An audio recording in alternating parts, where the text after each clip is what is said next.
कश्यप जी ने मना किया, देवी ये सायंकाल है और सायंकाल कुछ ऐसे नियम हैं जिनका पालन करना चाहिए।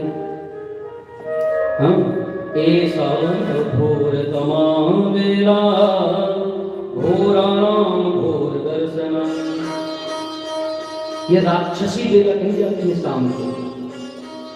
और शाम के कुछ ऐसे कार्य हैं जो शास्त्रों में निषेध बताए गए हैं। शाम के क्या क्या नहीं करना चाहिए। आहारम मैथुनम निद्राम स्वाध्याय च विशेषतः, विशेष करके 4 कार्य तो बिल्कुल न करें। क्या? पहला, आहार, शाम के भोजन नहीं करना चाहिए, नहीं तो व्यक्ति रोगी होता है। इसलिए अब तो दिनचर्या बदल गई, लेकिन पहले था कि माताएं अगर शाम के कोई खाए तो खाने नहीं देती थी, ये मना कर बेटा शाम हो गई, शाम के भोजन नहीं करते। दूसरा है निद्रा, शाम के सोना नहीं चाहिए, आयु क्षीण होती है उससे। और ये नियम भैया प्राचीन काल में सभी चलते थे। शाम की कहा कोई माताएं अपने बेटों को सोने देती, कुछ शाम हो गई बेटा उठ जाए।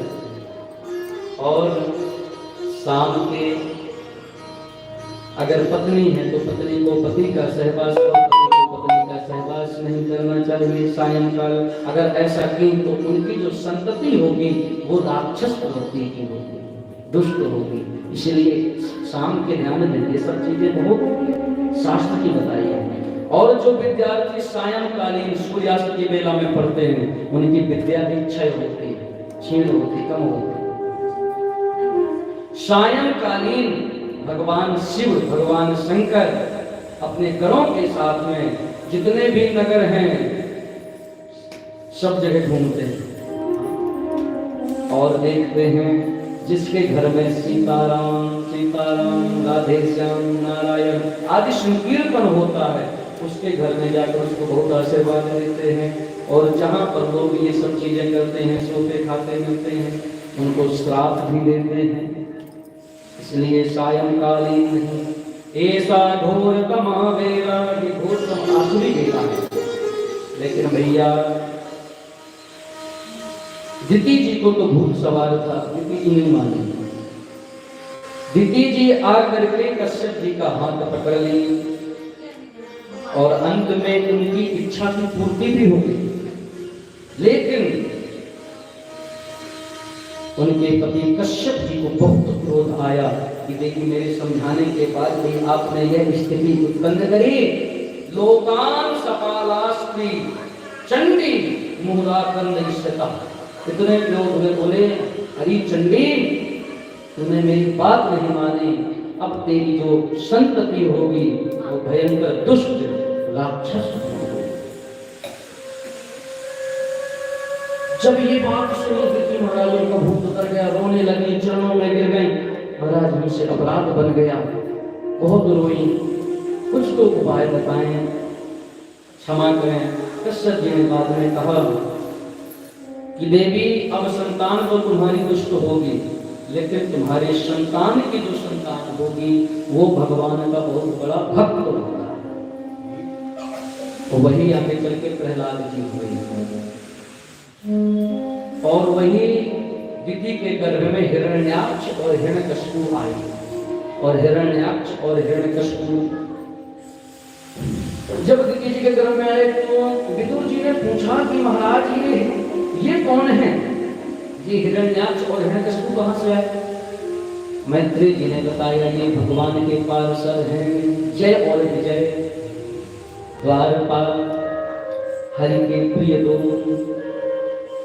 एक बार इन लोगों ने सनकादिक जो महात्मा थे उनका मार्ग रोक लिया।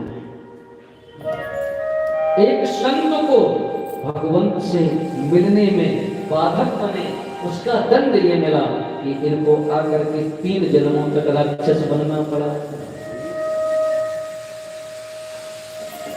अगर किसी भक्त के भक्ति में, भगवत दर्शन में कोई बीच में बाधक बनता है तो समझ लें यह उसका प्रमाण है, उसको राक्षस बनना पड़ता है। चाहे भले कोई हो, भगवान ने सिद्ध किया, भले वो हमारे प्रिय द्वारपाल थे, लेकिन अगर वो संतों को हमसे मिलने को भगवान ने दी हालांकि बाद में उन्होंने उनके प्रिय थे तो अनुग्रह किया कि तुम अगर जाओगे तो मुक्ति दिलाने तुमको मैं ही आऊंगा। भगवान गए, लेकिन ये जय विजय ने सनकादिकों का मार्ग रोका। जब सनकादिक भगवान नारायण से मिलने जा रहे थे, सनकादिकों ने कह दिया तुम अब यहाँ के लायक नहीं हो, जाओ तुम लोग 3 जन्मों तक राक्षस बनो। ये ही महाराज एक जन्म में हिरण्याक्ष और हिरण्यकशिपु, दूसरे में रावण और कुंभकर्ण, और तीसरे में शिशुपाल और दंतवक्र नामक राक्षस बने।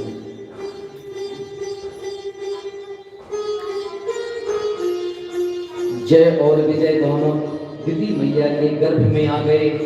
और भैया दिति मैया भी साधारण कोई स्त्री नहीं थी।